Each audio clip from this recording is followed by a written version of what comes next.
अस्सलामुअलैकुम। मोहम्मद अज़हर सिद्दीक़ अपने YouTube channel के साथ हाजिर खिदमत है।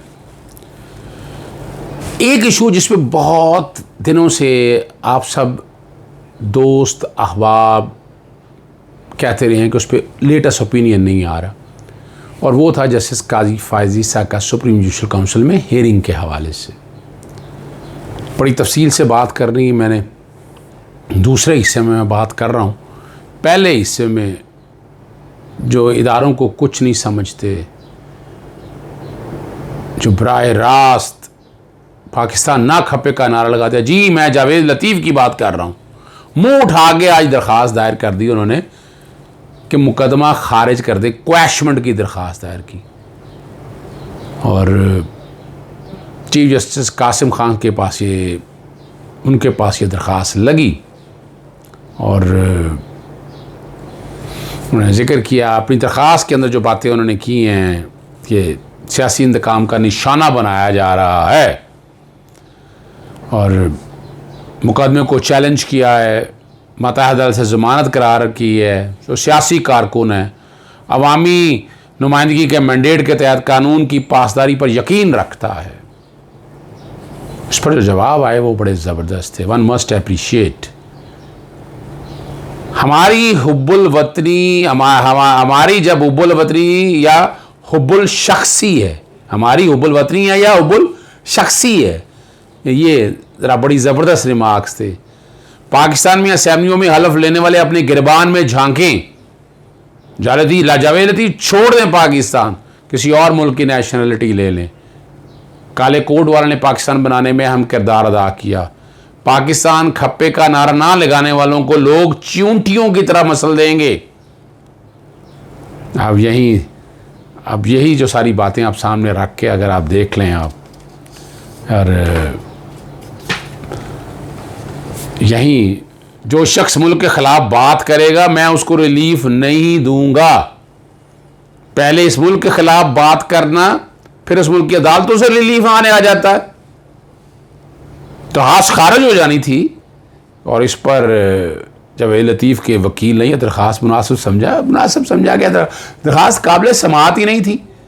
अभी जाके पर्चा दर्ज हुआ है, जाके क्वैशमेंट के तो प्रिंसिपल बड़ा वाज़ेह तौर पर आ गए हैं ना, बामरे मजबूरी कह दें, खारिज होने से बचने के लिए दरख्वास्त वो वापस ले ली। जावेद लतीफ़ जैसे बंदों के मुंह पे बहुत बड़ी चपेड़ है।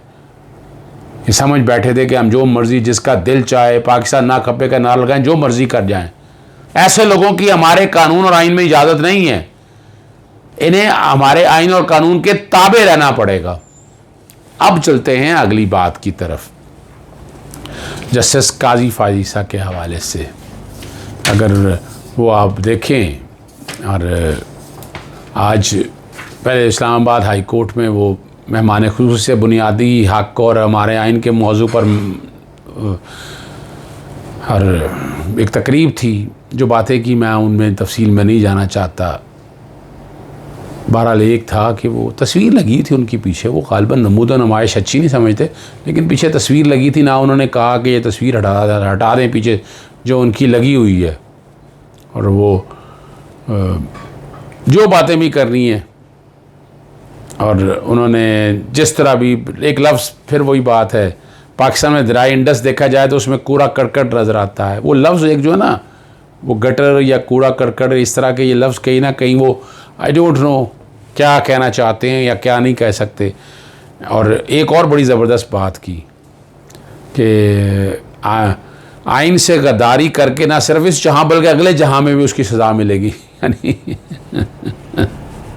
ये फ़ैसला जो है पता नहीं, आई डोंट नो कि ये कहाँ से उन्होंने निकाल लिया कि दीन इस्लाम का इससे क्या ताल्लुक़ है, कि उसकी सज़ा वहाँ भी मिलेगी। ये तो बेहतर वही समझ सकते हैं, वही बता सकते हैं। हम आते हैं असल बात की तरफ। ये आपके सामने PLD 2020 सुप्रीम कोर्ट 346, ये कॉन्स्टिट्यूशन पिटीशन 17 से 19 तक और फिर 20 से 32 तक और 34 जस्टिस काजी फ़ायज़ ईसा ने ख़ुद फाइल की थी और चैलेंज किया था प्रेसिडेंशियल रेफरेंस को। और 19 जून को हेयरिंग के बाद अदालत ने ऑर्डर दिया था। उस ऑर्डर में मैं आपके सामने रख देता हूँ, 11 पैरे थे। बेंच था मुश्तमिल justice Umar Ata Bandial, justice Maqbool Baqar, justice Manzoor Ahmad Malik, justice Faisal Arab, justice Mazhar Alam Khan Miankhel, justice Shahzad Ali Shah, justice Syed Mansoor Ali Shah, justice Munib Akhtar, justice Yahya Afridi and justice Qazi Mohammad Amin Ahmad. अब इसके अंदर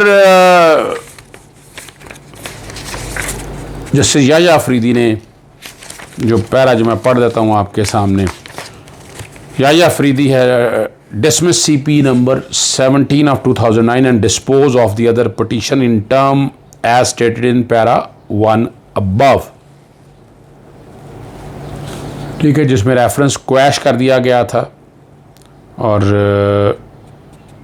अबेट हो गई थी शोकास से proceeding. Justice Manzoor Ahmad, justice Umar Ata Bandial, Manzoor Ahmad Malik, justice Faisal Arab, justice Mazhar Alam Khan Miankhel, justice Shahzad Ali Shah, justice Munib Akhtar and justice Qazi Mohammad Amin ने ऑर्डर किया 4 से 11 पैरे, और 3 जजेस ने डाइसेंट किया था इससे, जस्टिस मकबूल बाकर, जस्टिस मंसूर अली शाह और जस्टिस याया अफरीदी ने। 7 मेंबर बेंच का ये फैसला था जो बाइंडिंग है, मेजॉरिटी जजमेंट है और यही जजमेंट इम्प्लीमेंट होनी थी। इसमें आपको याद होगा, मैं फिर दोहरा देता हूँ, मेरे वीलॉग्स में पहले जिक्र है कि बाकायदा बताया था कि सुप्रीम जुडिशल काउंसिल में हेयरिंग कैसे शुरू होनी है, कैसे देखना है इस सारे मामले को। बड़ा डिटेल और डेप्थ में ये सारी चीज़ें डिस्कस हुई थी और FBR के पास ये मामला भिजवाया था। FBR ने इस सारे मामले को देखना था और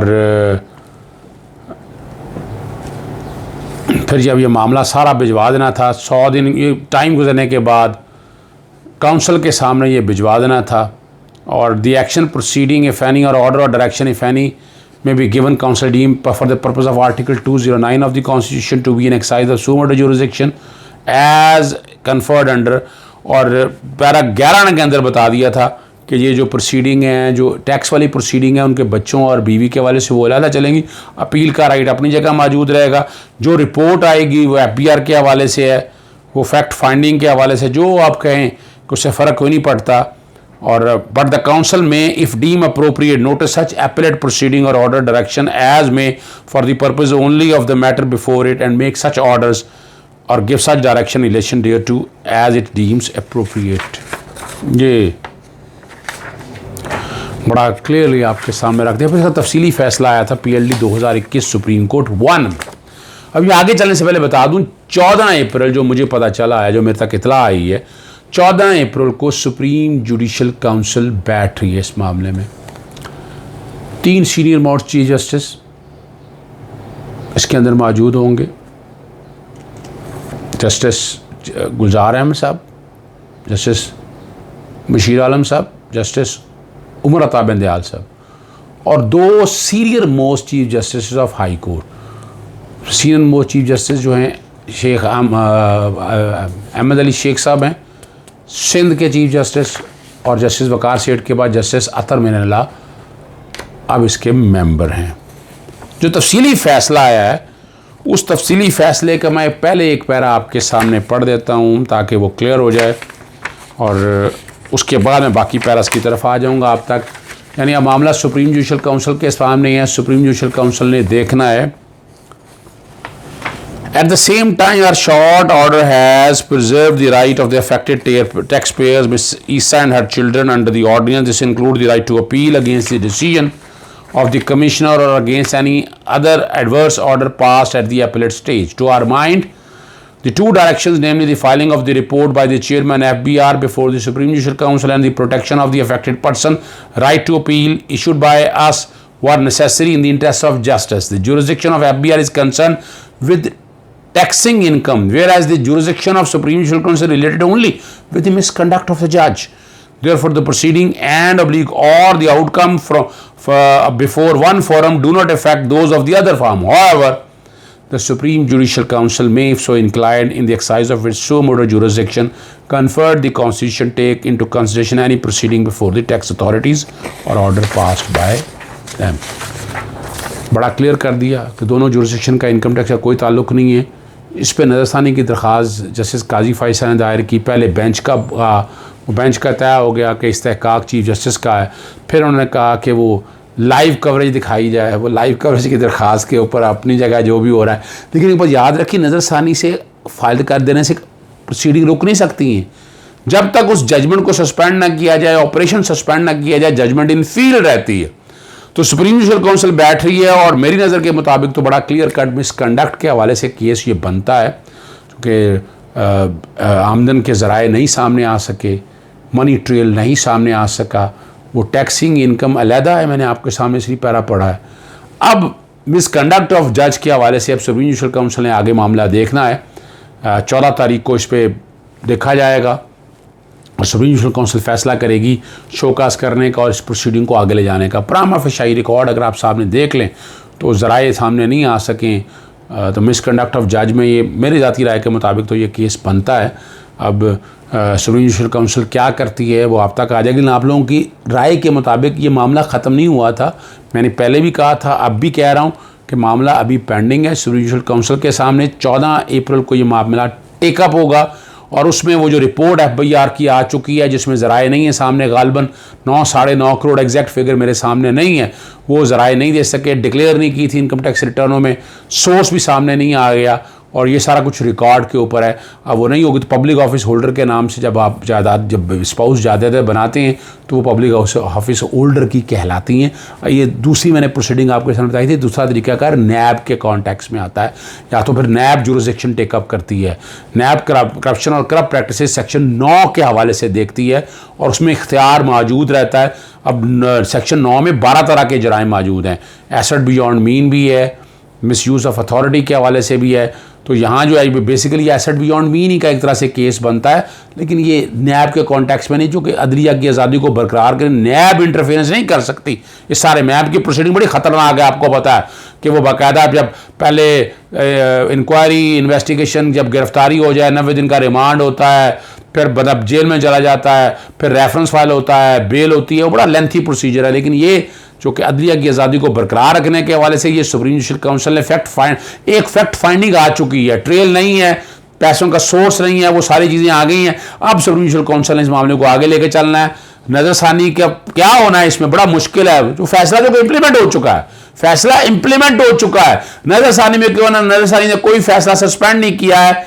अब देखना है 14 अप्रैल को मेरी ज़ाती राय के मुताबिक तो केस, जैसे मैं फिर अर्ज़ करता हूँ, सुप्रीम जुडिशल काउंसिल का बनता है, शोकाज होता है, आगे प्रोसीडिंग चलती हैं। ये आने वाले दिनों में आप तक पता चलेगा। मैंने कोशिश की है चीज़ क्लियर कर दूँ आप तक। इजाज़त दीजिएगा। अस्सलाम वालेकुम, खुदा हाफिज़, पाकिस्तान जिंदाबाद।